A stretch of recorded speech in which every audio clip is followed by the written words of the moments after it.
The Lost Watch. My name is Anna. Am 73 years old. Many years ago, I worked for a very rich family. Their house was big and full of beautiful things. There were many rooms, big gardens, and soft chairs. I cleaned the house, washed the floors, and helped in the kitchen every day. Daniel was the father, Catherine was the mother, and Henry was their little boy.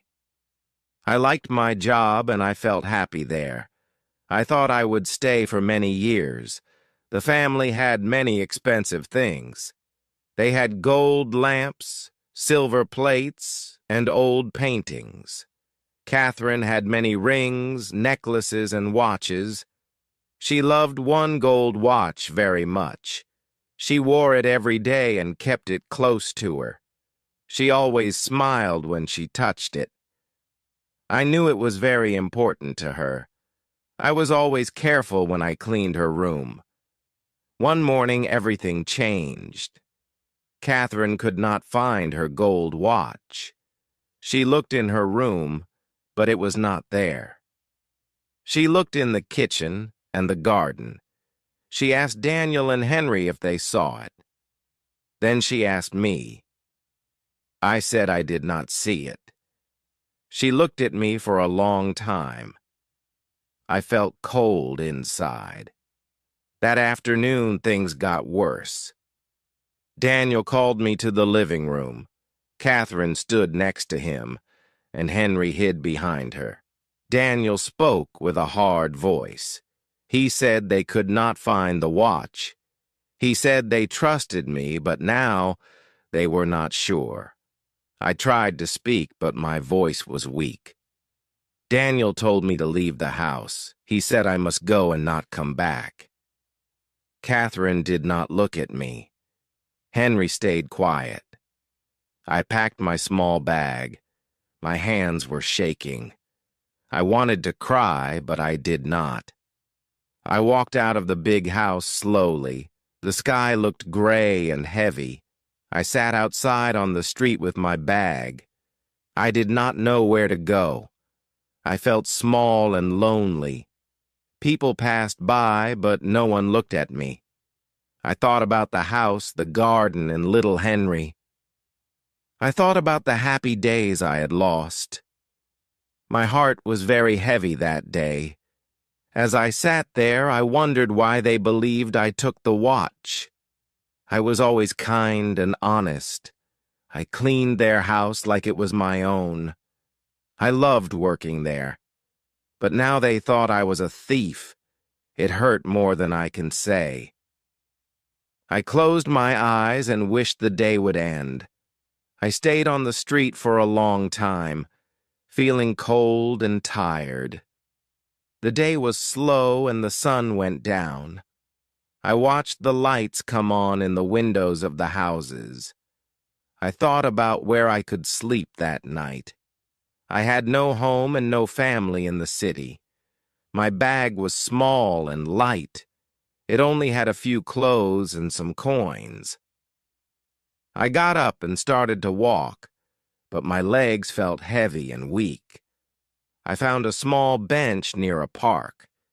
It was not soft, but it was a place to sit. I looked at the sky and saw many stars. They looked so far away and I felt even smaller. I hugged my bag close to my chest. A cold wind blew through the trees. I closed my eyes and tried to sleep, but my mind was full of sad thoughts. I missed my little room in the big house. I missed hearing Henry laugh in the morning. The next day I woke up early. My back hurt from sleeping on the bench. My clothes were dirty and my hair was messy. I walked to a small cafe and used the last coins I had to buy a piece of bread. The woman at the counter looked at me with cold eyes. I sat near the window and ate slowly. I watched happy people walk by outside. They had clean clothes and warm homes. I felt like I was invisible to everyone. Later, I went to the market to look for work. I asked many people if they needed help. Some people said no. Some people did not even answer me. A man selling apples told me to move away. I tried to stay strong, but my heart was breaking. I wanted to cry, but I held the tears inside. I told myself to be brave, even when everything felt so hard. I walked all day, but I found no work. That evening I sat again near the park. The sky was red and orange as the sun went down. I thought about my life before. I thought about the smiles from Catherine and Daniel. I thought about Henry's small hands when he gave me flowers. I wondered if they missed me at all. Maybe they forgot about me quickly. Maybe they were happy now without me. I felt like a small stone thrown away. Suddenly, I heard a voice calling my name. I looked up and saw a woman running toward me. It was Catherine. Her face was red from running, and she was out of breath. She wore a long coat, and in her hand she held something small and shiny. My heart started to beat fast. I stood up, but I did not know what to say. Why was she here? What did she want from me now? Catherine came close and held out her hand. In her hand was the gold watch. It was not lost. It was never stolen. She looked at me with tears in her eyes. She said they found the watch. It had fallen behind a big chair in the living room. They only found it when they moved the furniture to clean. She said she was very sorry for everything. Her voice shook as she spoke. I looked at the watch and then at Catherine. I felt many things at once. I felt happy that I was not a thief. I felt sad for all the pain. I felt angry that they did not trust me. I wanted to scream, but I stayed quiet. Catherine asked me to come back to work. She said they missed me. She said Henry cried for me every night. But I stood still. I did not take her hand. I did not move. I looked at Catherine standing there with the watch in her hand. Her face was full of sadness. But I stayed quiet. I thought about the cold words they said to me. I thought about the long night I spent on the bench. I thought about how they did not believe me when I told the truth. My heart was heavy. I wanted to forgive her, but it was not easy. Some hurts stayed deep inside for a long time. Catherine spoke again. She said Daniel felt very bad, too. She said Henry asked for me every morning. She told me they wanted me back at the house. She said I would have my room, my bed, and my work again. She promised they would never doubt me again. I listened to her words, but I stayed still. I was not sure if I could trust them again.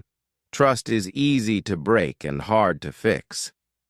I looked at the big house far away. Its windows were bright with warm yellow light.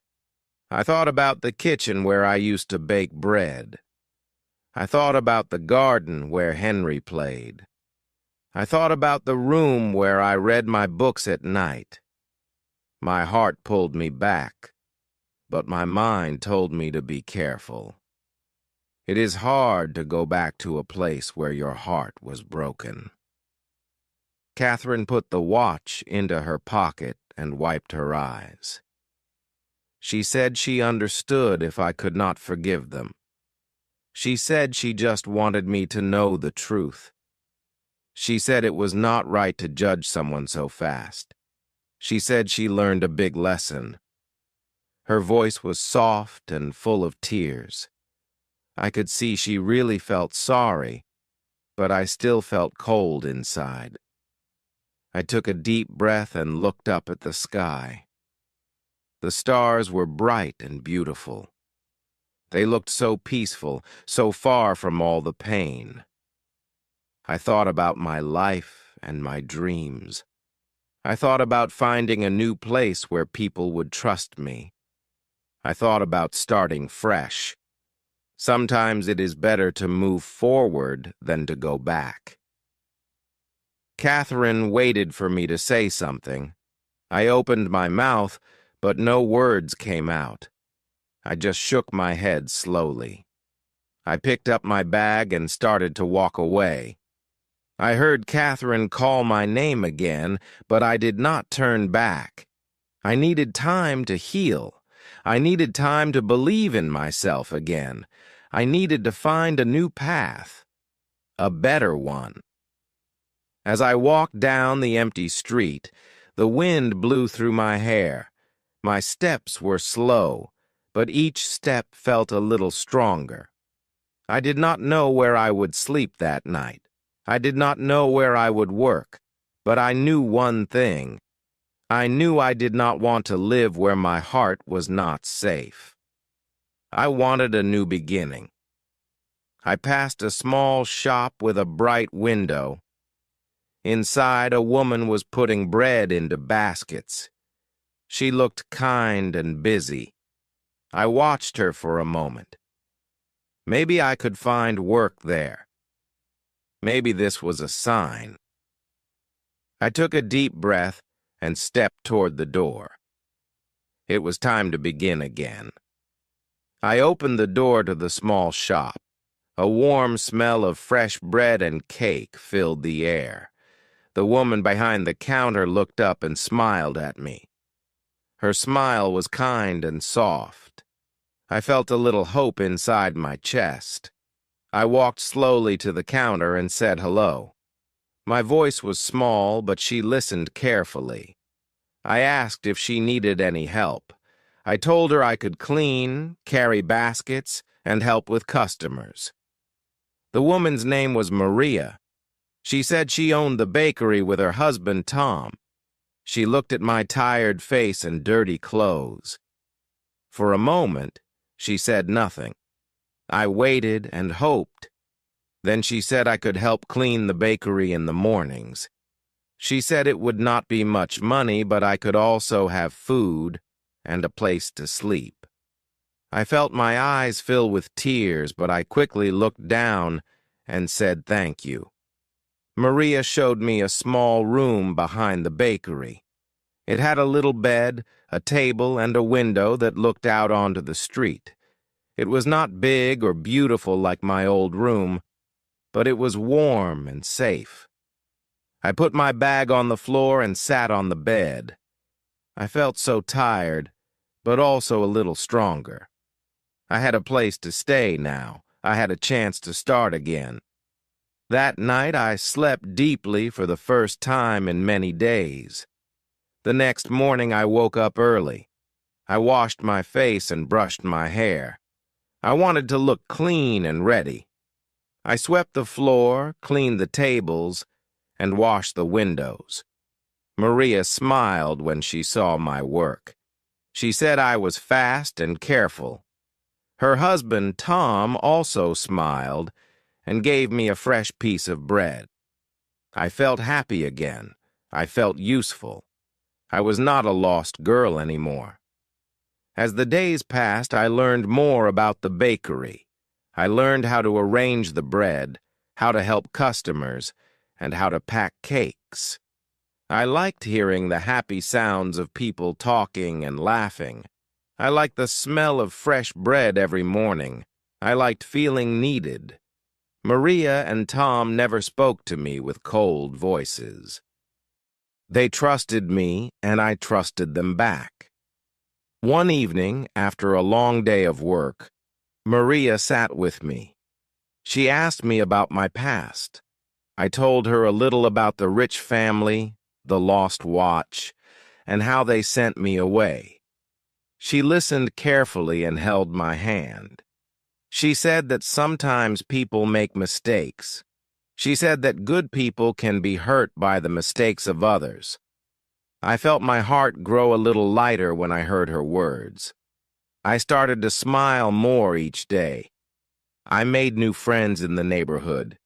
People came to the bakery not just for bread, but to say hello. They knew my name.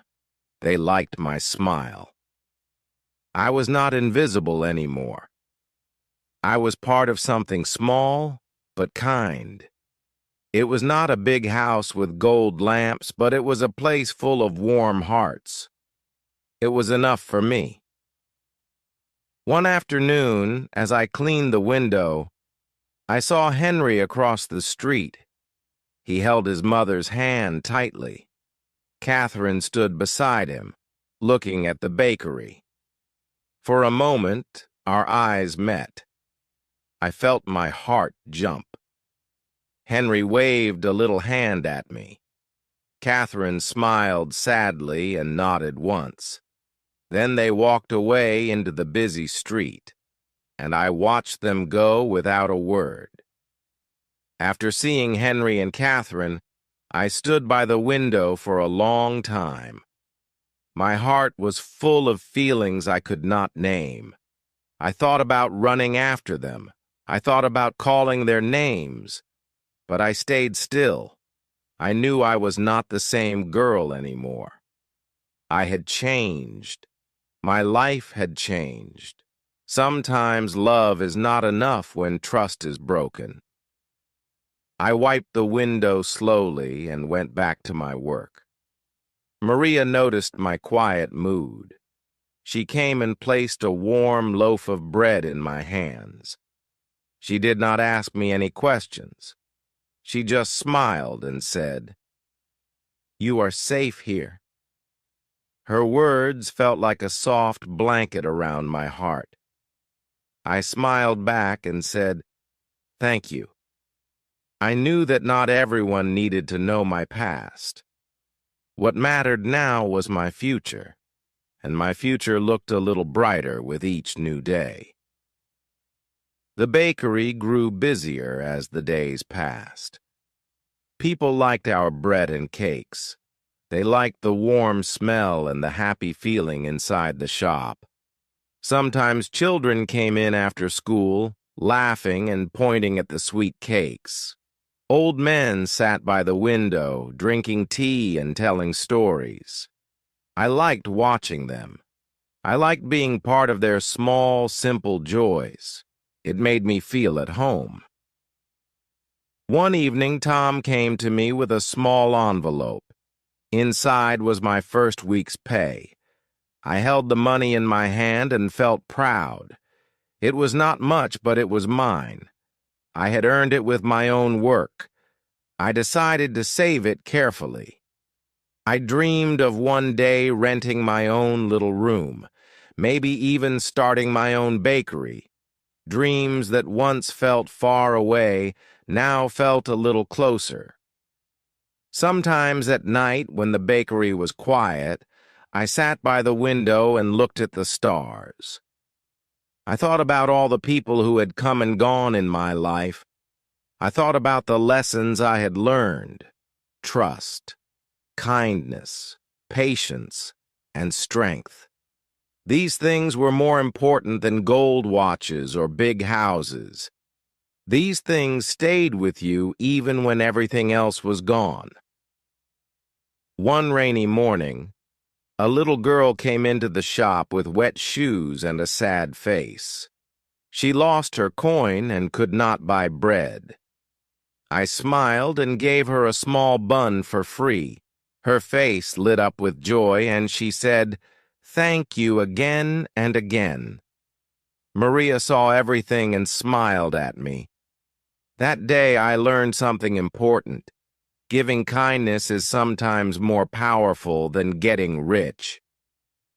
Spring came, and flowers started to bloom. The streets were full of color again. I loved walking to the market in the mornings. I loved hearing the birds sing. Life felt fresh and full of hope. Even though my heart still had some old scars, I felt strong. I had survived the pain. I had built a new life with my own hands. That made me proud every single day. One sunny afternoon, as I arranged flowers in the shop, I saw a letter on the table. It had my name on it, written in soft, careful letters. I opened it with shaking hands. It was from Catherine. She wrote about Henry. She wrote about missing me. She wrote about regret. She asked if one day I could visit. I sat down slowly, reading her words again and again. I held the letter in my hands for a long time. The words felt heavy and light at the same time. I could hear Catherine's voice in every line. I could see Henry's small hands reaching for mine. Part of me wanted to go back and see them again. Part of me was afraid to open old wounds. I folded the letter carefully and put it in my pocket. I needed time to think. That evening, Maria and I sat by the fire in the bakery.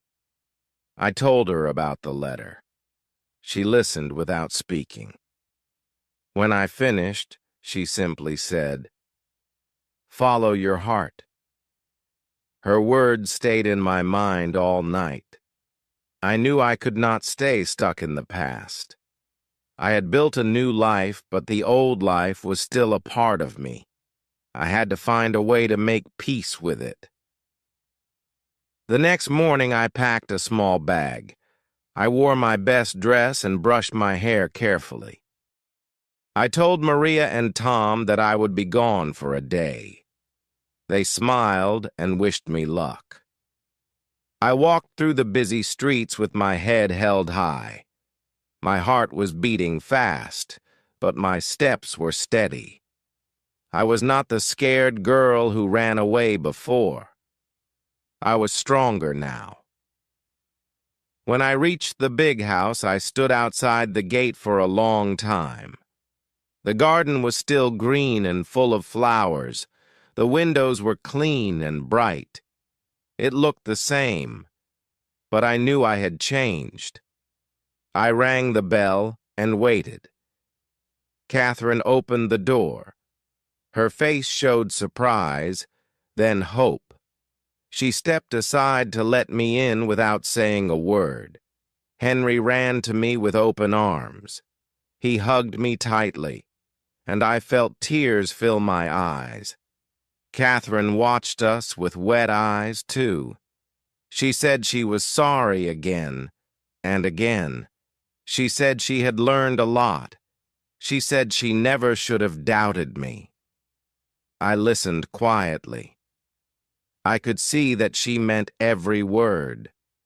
Forgiveness is not easy, but it is possible when hearts are open.